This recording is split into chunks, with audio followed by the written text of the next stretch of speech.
নমস্কাৰ মৰমৰ ছাত্ৰ ছাত্ৰীসকল আপোনালোক সকলোকে মোৰ চেনেল এৰো মাৰ্কছলৈ আপোনালোকক স্বাগতম জনাইছো বলক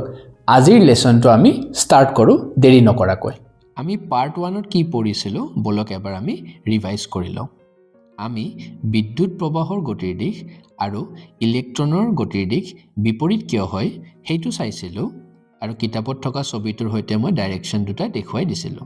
এটা ব্যাটাৰীৰ এক্সাম্পলৰ সৈতে মই এক্সপ্লেইন কৰি দিছিলো কি কিয় ব্যাটাৰীটোৰ মাইনাস সাইডে চাৰ্জ বা ইলেক্ট্ৰন জমা হয় আৰু কিয় ইলেক্ট্ৰনৰ ডাইৰেকচন বিপৰীত হয় কাৰেন্টৰ ডাইৰেকচনৰ লগত তাৰে পাছত মই এটা ভিডিও দি বেঞ্জামিন ফ্ৰাঙ্কলিনৰ কাইট এক্সপেৰিমেন্টটো এক্সপ্লেইন কৰি দিছিলো যত মই কৈছিলো যে প্লাস মানে বিদ্যুৎ থকা আৰু মাইনাস মানে একো নথকা শূন্য বা এম্পটি এতিয়া বেঞ্জামিন ফ্ৰাঙ্কলিনে বিদ্যুৎ এটা বৈ থকা বস্তু বুলি কৈছিলে বা পানীৰ দৰে ফ্লুইড কাৰণ হেতু টাইমত ইলেক্ট্ৰন ডিস্কভাৰ হোৱা নাছিলে তেতিয়া 1897 চনত এজন ফিজিচিষ্ট জে থমসনে ইলেক্ট্ৰনটো আৱিষ্কাৰ কৰিলে আৰু এইটোৱে সাইন্টিষ্টবোৰক এটা আইডিয়া দিলে যে আধানৰ চলাচল কৰাত ইলেক্ট্ৰনে সহায় কৰে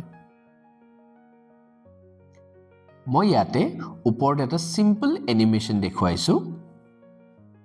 যত কেনেকৈ ইলেক্ট্ৰনছে বিদ্যুৎ প্ৰবাহ কৰে বা আধান কেনেকৈ গৈ থাকে ধাতুৰ টায়াৰ এডালৰ সৈতে সো কাৰেন্ট মানে কেইটা ইলেক্ট্ৰন বা চাৰ্জ গৈ আছে এটা জায়গা এটাৰ পৰা হেতু বুজায় তো যদি মোৰ 1 সেকেন্ডত এটা ইলেক্ট্ৰন গৈ আছে তে হেতু 1 এম্পিয়াৰ বুজায় নেকি আহকচোন চাও কাৰেন্টৰ এসআই ইউনিটটো হল এম্পিয়াৰ এতিয়া আমি কিতাপৰ কাৰেন্ট বা বিদ্যুৎ প্ৰবাহৰ ফৰ্মুলাটো লিখি লম যত কাৰেন্টৰ সিম্বলটো I আধানৰ সিম্বলটো হল Q আৰু T হল টাইমৰ সিম্বলটো তো আমি পালো current equals to charge divided by time বা charge per unit time so ইতিয়া আমি কারেন্ট আৰু চাৰ্জৰ ৰিলেশনশিপটো পালো আৰু এইটো ব্যৱহাৰ কৰি আহক আমি নাম্বাৰ অফ ইলেক্ট্ৰনস বা কেইটা ইলেক্ট্ৰনস থাকে 1 এম্পিয়াৰত হেতু উলাও So 1 ampere equals to 1 coulomb by 1 second. এতিয়া coulomb হল চাৰ্জ বা আধানৰ SI unit আৰু সময় বা টাইমৰ SI unit হল সেকেন্ড এতিয়া এটা ইলেক্ট্ৰনৰ চাৰ্জ কিমান হয় হেতু মিলিকান অইল ড্ৰপ এক্সপেৰিমেন্টৰ পৰা পাইছিলে এই এক্সপেৰিমেন্টটো মই বেলেগ এটা ভিডিওৰ সৈতে এক্সপ্লেইন কৰি দিম বাট এতিয়াৰ কাৰণে আপোনালোকে বুজি লওক যে এইটো এক্সপেৰিমেন্টৰ পৰা এটা ইলেক্ট্ৰনত চাৰ্জ কিমান কুলম থাকে হেতু আৱিষ্কাৰ কৰিছিলে সো এতিয়া 1 ইলেক্ট্ৰনৰ চাৰ্জ কিমান থাকিব 1 electron has charge Q equals to 1.602 into 10 to the power minus 19 coulomb So এতিয়া 1 coulomb of charge at keita number of electrons থাকিব হেতু হল 6.242 into 10 to the power 18 electrons তাৰ মানে 1 ampere currentত approximately আমি পাও 6.242 into 10 to the power 18 electrons দৌৰি থাকে 1 সেকেন্ডত আপোনালোকৰ এইটো কোৱেশ্চন বহুত বাৰ এক্সামত আহিছে আৰু ৰিপিট হয় বলক এতিয়া আমি ভোল্টেজ কি হয় বা বিদ্যুৎ বিভাব বা বিদ্যুৎ বিভবেত কি হয় চাও ইয়াতে মই এটা পানীৰ টেংকি দেখুৱাইছো যত পানীটো ভাবি লওক সাৰ্কিটটোৰ ভোল্টেজ এতিয়া মই তলত আৰু এটা টেংকি ৰাখি দিছো এতিয়া পানীটো এটা হাইটত আছে সো যেতিয়া মই টেপটো খুলি দিও পানীটো তলৰ টেংকিটোত পৰিব এইটো কিয় হয় কাৰণ ফাৰ্স্ট টেংকিটো এটা হাইটত আছে সো তাৰ এটা ভিতৰত শক্তি আছে যোনটো গ্ৰেভিটিয়ে দিছে এইটোকে আমি পটেনশিয়াল এনাৰ্জি বুলি কওঁ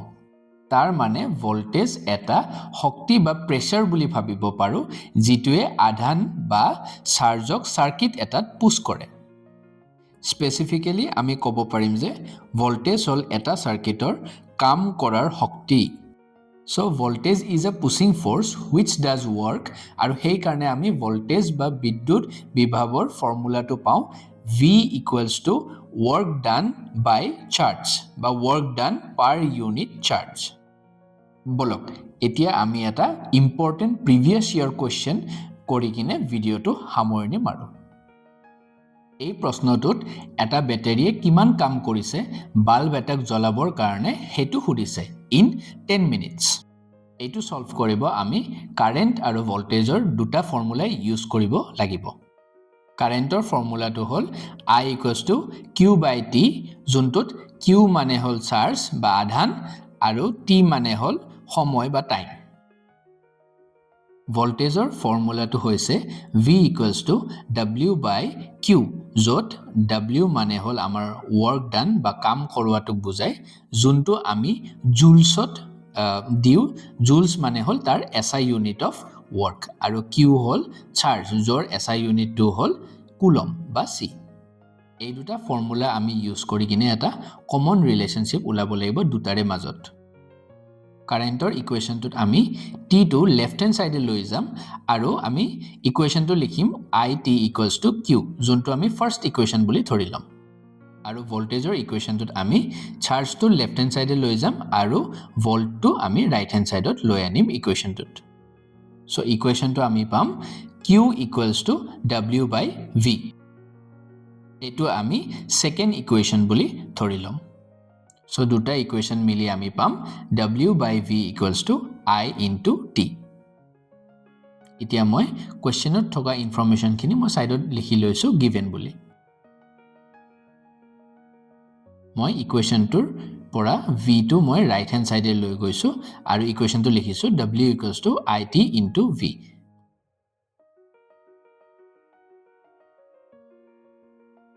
সলভ কৰি আমি পালো যে work done by the battery is equals to 3600 joules ধন্যবাদ মোৰ এই ভিডিঅটো চোৱাৰ বাবে আশা কৰিছো আপোনালোকৰ অলপ হলেও যেন সহায় হৈছে যদি হৈছে তেন্তে লাইক আৰু সাবস্ক্ৰাইব কৰি যাব আৰু যদি আপোনাৰ ফিল হৈছে এই ভিডিঅটো আৰু কাৰোবাক সহায় কৰিব পাৰে তেন্তে নিশ্চয় শেয়াৰ কৰিব ভিডিঅটো ধন্যবাদ